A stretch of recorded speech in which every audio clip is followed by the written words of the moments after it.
Sometimes the moment someone says, "The conflict is over," is exactly when the real struggle quietly begins. We like to imagine clear lines, peace or war, friend or enemy, safety or danger. But in the spaces between those lines, where words stop working and pressure starts rising, something else appears. It does not look like a conversation anymore. It looks like force. And that is where this book lives. Imagine a room with no cameras, a closed meeting, two sides. One wants to change something important. The other wants everything to stay the same. On the surface, they talk politely. Underneath, they count numbers, measure pressure, test limits. At some point, one side decides, words are not enough. What happens in that moment? Is it madness? Is it chaos? Or is it something colder, more structured, a kind of logic that still follows rules, just harsher rules? On War by Carl von Clausewitz suggests a disturbing idea. Even when violence explodes, it is not separate from politics. It is politics, pushed into its most extreme form. If that is true, then wars are not just about weapons. They are about arguments that could not be settled by any other means. And if that is true, then maybe many of the struggles we see in ordinary life, between groups, parties, movements, organizations, are quieter versions of the same thing, the same logic, the same search for advantage, the same fight for the power to decide what happens next. If we can understand that logic, we may not make the world peaceful, but we may at least see clearly what is really happening when power stops negotiating in words and starts negotiating in force. There is a common belief about war and power. The belief goes like this: war is the opposite of reason. Politics is talk, compromise, strategy. War is anger, hatred, blind destruction. In this view, when politics fails, it collapses into something totally different, a storm of emotion where logic disappears. So people often think politics belongs in parliaments, elections, quiet offices. War belongs on battlefields, far away from ordinary life. One is civilized, the other is primitive. Clausewitz looks at this belief and quietly turns it upside down. He writes that war is not the opposite of politics. War is the continuation of politics by other means. In simple words, the same goals, the same arguments, the same interests are still there. Only the tools change. Before war, speeches, negotiations, contracts, economic pressure. During war, troops, threats, blockades, direct force. The purpose does not suddenly become random. The players do not suddenly forget what they want. War is still driven by someone's political aim, an objective they want to reach. The second part of the common belief is that war, or any deep conflict, can be perfectly planned. Many people, especially far from danger, like to believe if we gather enough data, if we think hard enough, we can design a flawless plan. We can control outcomes. Clausewitz disagrees again. He says that real conflict is full of friction and fog. Things go wrong. People misunderstand orders. Information is late or false. Fear, courage, fatigue, pride, all change what people actually do. So the picture in someone's head is always much simpler than reality. Plans break. Certainty dissolves. From the outside, power struggles can look clean. Sharp lines on a map, strong words in a speech, clear diagrams in a report. Inside, they are messy, unstable, confusing. So there are two main clashes between common belief and the book. We think war is the opposite of politics. The book says, war is politics, pushed to its extreme. We think we can control conflicts with perfect planning. The book says, in real conflict, uncertainty rules. We are always working inside fog. If we take those ideas seriously, then every struggle for power, not just wars but social conflicts, ideological battles, institutional fights, may follow this same strange pattern. Political aims set the direction. Human limits, chance, and confusion shape the outcome. On War is not an easy book. It was written by Carl von Clausewitz, a military thinker who wanted to understand war not as a set of tricks, but as a human activity, something that grows out of politics, emotion, chance, and the limits of the human mind. The book is not a manual. It does not say, Step 1, do this. Step 2, do that. You win. Instead, it is more like a long, careful conversation with reality. Clausewitz keeps asking, what really happens when groups fight with force? Why do plans fall apart? Why do some wars stay small while others spin out of control? How do political goals shape what is possible? He uses examples from the wars of his own time, but the ideas in the book reach further than any one period. They are about how power behaves when it is under threat, how people act when fear, pride, and uncertainty are at maximum levels, how decisions are made when the price of being wrong is death, ruin, or collapse. Even if we are not soldiers and never will be, this book still matters, because it is not just about battles, it is about the logic of conflict. Whenever a group tries to force another group to do something, through pressure, threats, or open violence, the patterns that Clausewitz describes begin to appear. In this video, we will not try to cover the whole book. Instead, we will focus on two core ideas. First, war as the continuation of politics by other means. Second, friction and the limits of control in any human conflict. Then we will walk through a story, an imaginary political crisis, and see how these ideas appear under the surface. Clausewitz's most famous line is simple: war is the continuation of politics by other means. It sounds clever, but what does it actually mean? Let's break it down. 1. What is politics here? In this book, politics does not mean just elections, parties, or public debates. Politics, in this sense, means groups with interests, making decisions about common life, disagreements over who gets what, who decides what, who leads. Politics is the process where different groups try to shape the world in their favor, sometimes gently, sometimes harshly, but usually with nonviolent tools, laws, deals, alliances, threats of punishment, promises of reward. Now imagine this political process reaches a dead end. One side believes if we do not push now, we will lose something essential: land, resources, influence, identity, security, a vision of the future. They feel they cannot accept the result of the current negotiation, but they also cannot convince the other side with words alone. At this point, they may decide to use force to break the deadlock. This moment is what Clausewitz is talking about. The goal has not changed. The disagreement has not changed. Only the means have changed.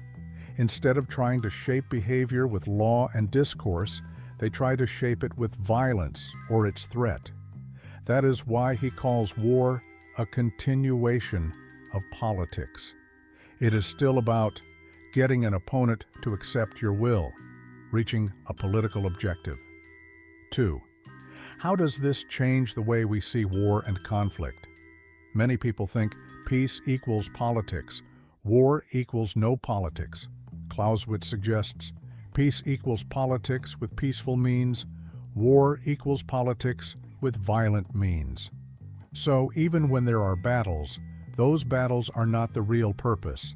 They are tools. Behind every operation is a political question. What are we trying to change? What result do we want the world to have when this is over? This is why he warns. If you go to war without a clear political aim, the violence can spread without limit. Because violence itself has a kind of inner logic. Each side wants security. To gain security, they often push harder.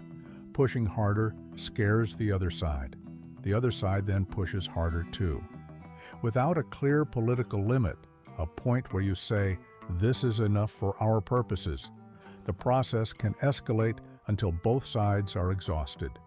3. Absolute war versus real war. Clausewitz makes a helpful distinction: absolute war, or ideal war, a theoretical, extreme form of war where each side pushes violence to the maximum possible level without restraint until the other is completely broken. Real war, war as it actually happens in the real world, with limits, mistakes, and political constraints.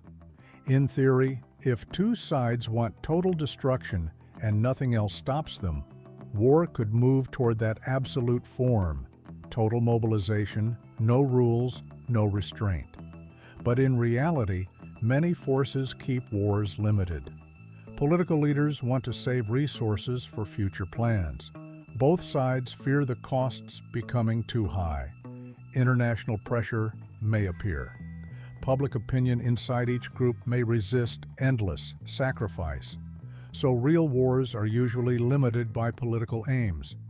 For example, a group might only want a small territory, a certain promise, a change in leadership, access to a resource. Once that aim is reached or clearly unreachable, the logic for continuing violence weakens. This teaches us something important. When we look at any conflict, we should ask not just who is stronger. We should ask, what is each side actually trying to achieve? Because the political goal shapes how long they are willing to fight, how much they are willing to risk, where they will compromise, when they will stop. 4. A simple non-military example. Imagine two large organizations inside the same industry. Organization A wants new rules that will favor its way of working. Organization B believes those rules will harm it. At first, they lobby, publish arguments, form alliances, negotiate. This is politics. Now imagine A starts using very aggressive tactics. It spends large sums on campaigns against B. It pressures suppliers to choose sides. It quietly threatens to ruin smaller partners if they cooperate with B. No one is using literal weapons. But A is now using coercive pressure to force B to accept its will. The logic has changed its intensity, not its nature. The goal is still political, to shape the rules. In a way, this is war by other means. The tools are economic and reputational instead of physical, but the structure is similar: an aim, an opponent, pressure beyond ordinary discussion. Clausewitz's point works in both directions. War is politics with violence. Politics can also become warlike when pressure goes beyond open debate. 5. Why this idea is clever. This idea helps us in 3 ways. It breaks illusions. War and violent conflict are not random explosions of madness. They grow from clear calculations and aims, even if those aims are misguided or unjust. It connects peace and war. The roots of war are planted long before the first shot, in interests, fears, ambitions, and decisions made in quiet rooms. It gives us a question to ask. In any conflict, large or small, we can ask, what is the political aim behind this? If this is politics by other means, what result are they truly hoping for? This question alone can change how we read news, speeches, and public conflicts. If the first idea is about purpose, the second idea is about reality. Even if someone has a clear political aim and a detailed plan, Clausewitz says they will meet a powerful, invisible enemy. Friction. 1. What is friction? In physics, friction is what stops smooth sliding. In conflict, friction is everything that makes easy things hard. Friction is the phone call that doesn't go through, the message that is misunderstood, the weather that suddenly changes, the trusted person who panics at the worst moment, the leader who becomes sick, the ally who hesitates. Each small problem by itself seems trivial, but together they slow down actions, break timing, and change outcomes. Clausewitz wrote that in war, everything is very simple, but the simplest thing is difficult. To move people, information, and resources under stress is like trying to move a machine full of sand. 2. The fog of war. Related to friction is what he calls the fog of war. This is the cloud of uncertainty that covers everything. You never know exactly where the other side really is, what they truly plan, how strong they actually are. Even your own situation is unclear. Report conflict, numbers are wrong. Time passes faster than you think. From far away with clear maps and charts, conflict looks understandable. Up close, it is blurry. Leaders must often decide, with missing information, under time pressure, with people around them who are afraid to bring bad news. This is not only true for soldiers. It is true in business crises, social movements, internal power struggles inside institutions. From the outside, observers say they should just do X, it is obvious. From the inside, nothing is obvious. 3. Why do people underestimate friction? Because the human mind loves clean stories. We like straight lines from cause to effect, plans that, once decided, seem already half real, believing that enough intelligence and willpower can overcome all barriers. Clausewitz attacks this illusion. He says, plans rarely survive first contact with reality. The moment you act, the world pushes back in unexpected ways. This does not mean planning is useless. It means planning must include humility, expect surprises, expect delays, expect that you will be wrong about something important. 4. Coup d'œil. The eye of judgment. Under fog and friction, one quality becomes extremely valuable: the ability to see clearly with limited information and decide. Clausewitz uses the term coup d'œil, literally a stroke of the eye. This is a kind of intuition built through experience, the ability to quickly grasp the key factor in a chaotic situation, the sense of which information to trust and which to ignore. In quieter words, it is the skill of good judgment under pressure. No theory, no rulebook can replace that.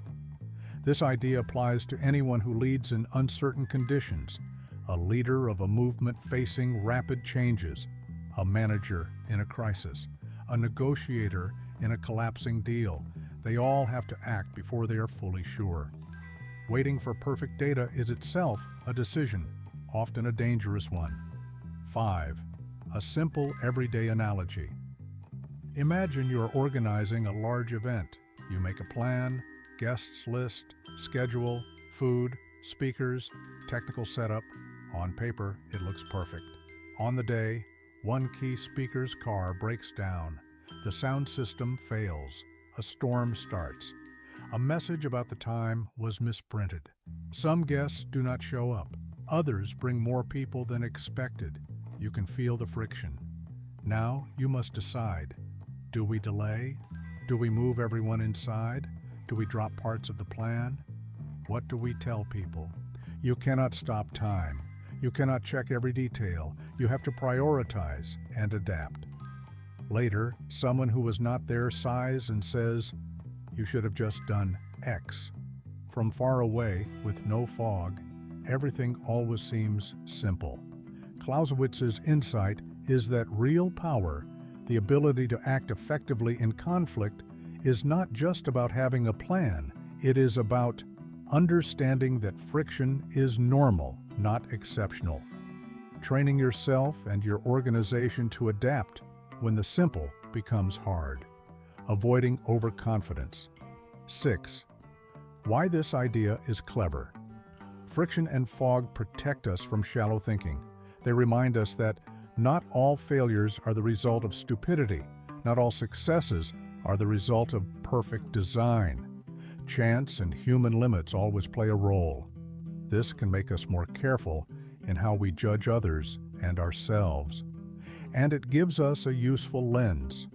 Whenever we see a clean narrative about any conflict, they just made bad decisions, or it was an easy victory, we can suspect that the fog, the friction, the small chaotic details are being left out.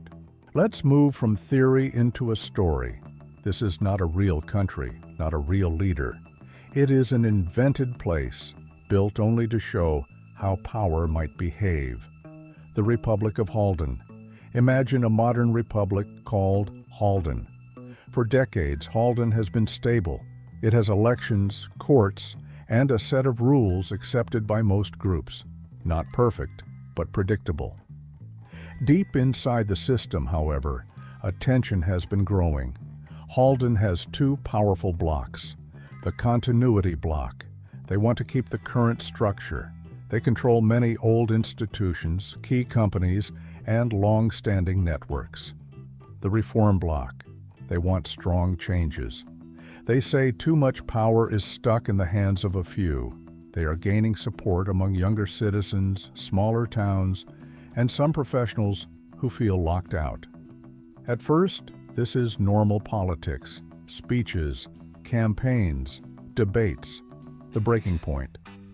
One year, a major crisis hits Halden, a financial shock that throws many people out of work. Each bloc offers a different answer. The continuity bloc proposes careful, minor changes. The reform bloc proposes a bold restructuring of the economic rules. An election comes. The reform bloc wins a narrow majority in the legislature. They see this as a clear signal. The people chose us. We must move fast. If we hesitate, we will lose our moment. The continuity leaders see the same result very differently. This was not a true landslide. The country is divided. Moving fast will break stability. Still, the reform bloc starts pushing a large reform package through the legislature.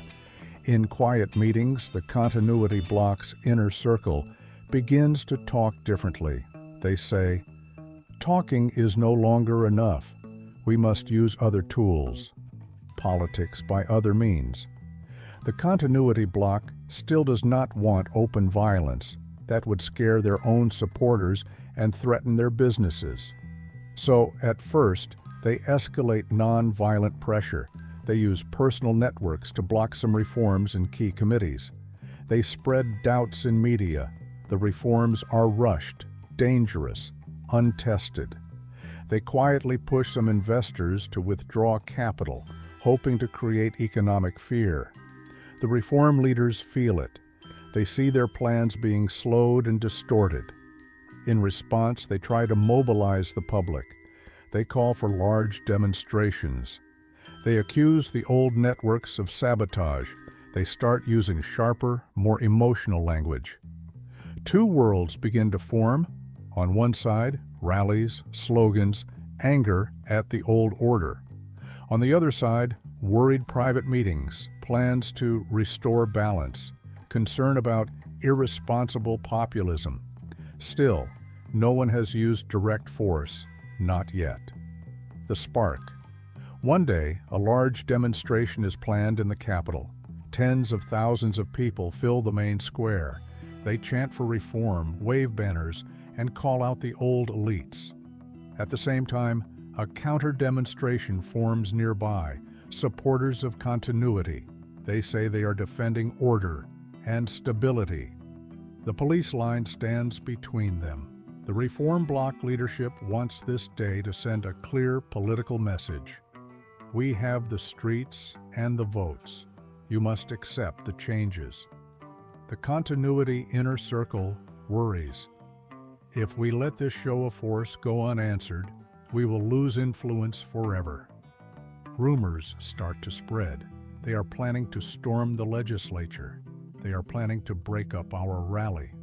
Some people are bringing sticks, helmets, masks. No one knows which rumors are true. In a small room overlooking the square, a continuity strategist argues, if chaos breaks out, we can use it. We can say the government has lost control. Then we will call for an emergency council, maybe even a temporary unity administration without the current leaders. We do not need to start the chaos. We just need to be ready to frame it. Below, police units are tired. Radios crackle. Instructions are confusing. The number of people is larger than planned. Some officers are new, nervous. A bottle is thrown. No one is sure from which side it came. Shouting, pushing. A barrier falls. In the front line, one group feels squeezed and threatened. Someone throws another object. Someone else swings a flagpole. Within minutes, a small part of the crowd becomes a moving knot of fear and anger. Police, surprised, react harshly in one area. Images of batons and screams spread through phones in seconds. Clips, out of context, race across social media. Look how they attack us. Look how they break order. By nightfall, several buildings have broken windows. A few cars burn. Many people are injured. A handful of people are dead. The next morning, the country wakes up to pictures of smoke and blood. The continuity block appears on television saying, "The government has failed to protect citizens. Violence has erupted in our capital. We call for a national emergency council to restore calm. Reforms must be paused until safety is guaranteed." The reform bloc responds, "This is exactly what we warned about. Old powers are ready to use chaos to stop change. We will not back down. The people's will must stand." Each side claims the same event proves its story. Behind the scenes, some members of the reform bloc are shaken. They did not expect this level of violence. Businesses are panicking. Some allies begin to question whether they should slow down. Inside the continuity camp, there is also fear. The crisis could spread. International investors are watching. Some moderates whisper, "We have gone too far. If this escalates into open conflict, we may lose everything." The situation now hangs in the air. Will Halden step back from the edge or slide slowly into something that looks very much like civil war? Let's look at what happened in Halden through Clausewitz's lens. 1. Politics did not disappear. From the beginning to the end of this story, everything was political. The reform bloc's goal: reshape the economic system. The continuity bloc's goal: protect its position and the existing structure. When nonviolent tools, debates, procedures, influence began to fail, the methods changed. Economic pressure, media campaigns, street mobilization. This was still politics, just moving into more intense forms. Even the street clashes served political narratives. One side, proof of chaos caused by reckless reforms. The other, proof of repression by old powers. The tragedy is real. People are harmed. But in the logic of power, these events are absorbed into each side's argument. Clausewitz would say, "The struggle is still about making the opponent accept your will. The means have become rougher, but the goal remains political." 2. Escalation and the risk of absolute war. Notice how both sides believed they were acting defensively. The reform bloc thought, if we do not move fast, the old networks will strangle change. The continuity bloc thought, if we do not resist firmly, the reforms will destroy stability. Each step they took felt like necessary protection, A bit more pressure, a bit stronger language, a bit more aggressive strategy. This is how escalation often works. One side pushes slightly, the other side, feeling threatened, pushes back slightly harder. Both say, "We are only defending ourselves." Without a clear political limit, a conscious decision like, "Our aim is X, and we will not go beyond this line," the logic can slide towards something closer to absolute conflict. In Halden, that line became blurry the moment people started to think, if chaos happens, we can use it. At that moment, human lives became instruments in a struggle for power. 3. Friction in the square. Think about the day of the protest. No one had full control. Friction ruled the street. The crowd was larger than expected. The police were tired and partly inexperienced. Rumors ran ahead of facts. A single thrown object changed the mood. No one in that square had the full picture. Up in the room overlooking the square, the strategist thought in clear terms, if X happens, we will do Y. On the ground, nothing was clear. This is the gap between the map in the minds of leaders, the terrain where real people stand, afraid, tired, emotional. Clausewitz's friction and fog are visible everywhere. Confused radio orders, misreading of the other side's intentions, overreaction in a moment of panic. Later, commentators will tell smooth stories. Clearly, Side A did this to achieve that, or Side B planned the entire thing. In reality, many key events came from small mistakes, misjudgments, accidents, raw emotion. Yet those accidents were then used politically afterward. 4. Center of gravity. Clausewitz also uses the idea of a center of gravity, the main source of an opponent's strength. In Halden, for the reform bloc, the center of gravity was likely public hope, belief that change was possible and necessary. For the continuity bloc, it was trust in stability, belief that they could keep things safe and predictable. Each side, by escalating, risked damaging its own center of gravity. If protests turn too violent, public hope may turn into fear and fatigue. If security forces are too harsh, trust in stability may turn into anger and alienation. This is another layer of tragedy in conflicts. Actions taken to strengthen a side's position can also undermine the very thing that gives that side legitimacy. Clausewitz invites us to ask in any struggle, what is their true center of power? Are their actions reinforcing it or slowly destroying it? 5. Psychology and perception. Finally, notice how much of this story is about perception, how each side interprets the election result, how they interpret the rallies, how they interpret a night of violence. The same facts are read in opposite ways. This is typical of deep conflict. Each side builds a story where it is mainly acting defensively, rationally, and justly. The other side is seen as aggressive, irresponsible, or manipulative. The danger is that these stories, once hardened, make compromise shameful. If your own supporters see any concession as surrender to evil, rational politics becomes almost impossible. At that point, violence no longer looks like a shocking exception. It starts to feel, for some, like the only language the other side understands.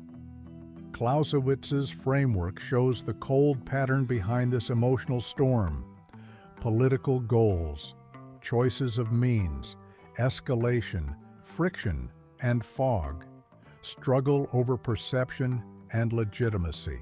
Now, step away from Halden. Think about the world you see every day, not just wars, but political campaigns, public disputes, fights over laws or cultural issues, conflicts inside organizations or movements. Some questions to hold quietly in your mind. When a group says, We had no choice but to do this. What political aim might be behind that feeling of no choice? How often do we mistake escalation for pure emotion when it may also be a calculated attempt to strengthen a bargaining position? When you see images of conflict, protests, clashes, angry speeches, how much of what you know is shaped by framing, by the first clip you saw, the headline you read, the comment you heard? How many times has your opinion about an event changed after you learned one extra detail you did not know at first? If even simple events in your own life can be misunderstood or misremembered, what does that say about our confidence when judging complex conflicts far away? Who decides which part of a conflict we pay attention to? The first cause, the reaction to the reaction. When a leader calls for firm action to restore order, what is the underlying political calculation? What are they trying to protect? What are they ready to risk? When another leader calls for no compromise in the name of justice or change, how do they weigh the costs for ordinary people caught in the middle? None of these questions have easy answers. The point is not to blame or to accuse, but to notice. To notice how quickly emotions rise when our group feels threatened, how fast stories form before all facts are in, how rare it is for any of us to say, "I might not see the full picture here." Clausewitz's ideas suggest that behind every visible clash, a deeper game of politics is still going on, a game about aims, limits, and acceptable costs. The more we can see that game, the less likely we are to be moved only by the immediate heat of images and slogans. How can ideas from a difficult book about war help someone who is not a general, not a politician, and not planning any battles? There are a few quiet lessons we can carry into ordinary life. 1. Always ask, what is the real aim here? In any conflict you see or join, at work, in a community, online, pause and ask, what is my real goal? What is their real goal? What would victory actually look like for each side?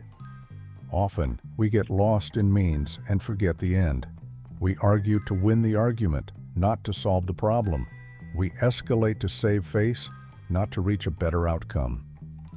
Bringing the focus back to political aims, to the actual change in reality you want, can calm the mind. Is this fight moving me toward that aim, or just deeper into conflict for its own sake? 2. Respect friction and fog. When you plan something important, a project, a campaign, a major decision, assume things will go wrong. You will miss something. Not everyone will behave as expected. Instead of feeling betrayed when friction appears, you can leave margin for error. Avoid rigid timetables that break at the first delay. Prepare simple backup plans.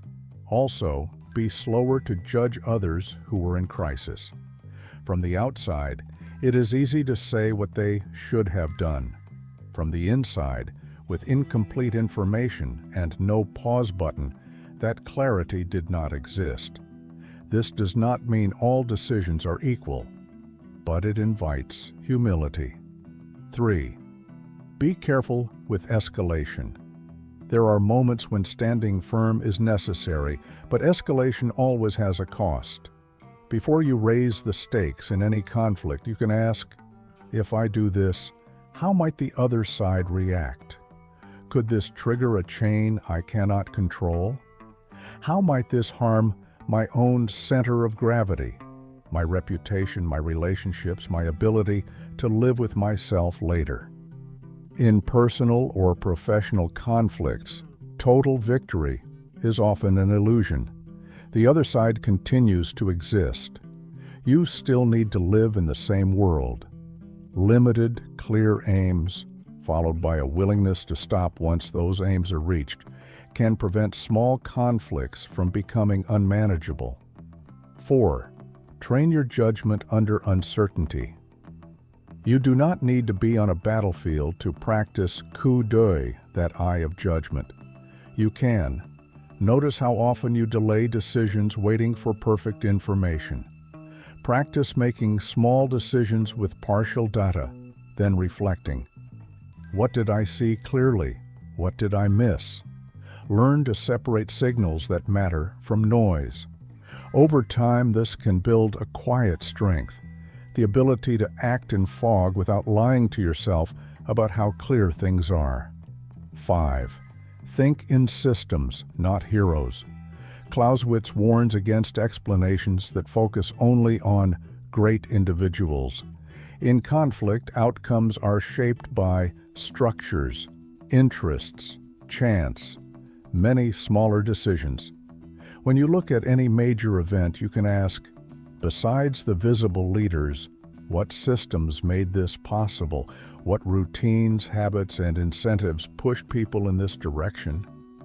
This shift in thinking can protect you from simple stories that blame everything on one person, stories that are emotionally satisfying but often misleading. Reading on war can feel uncomfortable. It seems at times very cold. It treats war, something full of suffering, as an object to analyze, like a machine. There is a risk in that. If we only see the logic, we may forget the human cost. But there is also a risk in looking away. If we refuse to think clearly about how conflict and power actually behave, we leave those tools entirely in the hands of people who may use them without restraint. For me, the strange value of Clausewitz is this. He does not glorify war. He does not pretend it is beautiful. He says it is a continuation of politics, with all our flaws magnified by fear, chance, and violence. That is not a comforting thought, but it is a clarifying one. It suggests that if we want less destructive conflicts, we cannot focus only on the moment of explosion. We must also look at the political choices before that moment, the stories groups tell themselves, the ways we respond to fear and uncertainty. And it reminds us, in any struggle, from the smallest to the largest, there is always more going on than what we can see at first glance. We are all, in some way, moving inside fog. Clausewitz wrote about cannon smoke and marching armies. Today, many battles are quieter, in information flows, in rules and institutions, in the stories that spread fastest through our screens. But the logic he described of aims, means, friction, and escalation has not disappeared. So here is the question to leave with. When you look at the conflicts and power struggles around you now, do you think ideas like this still shape our world today?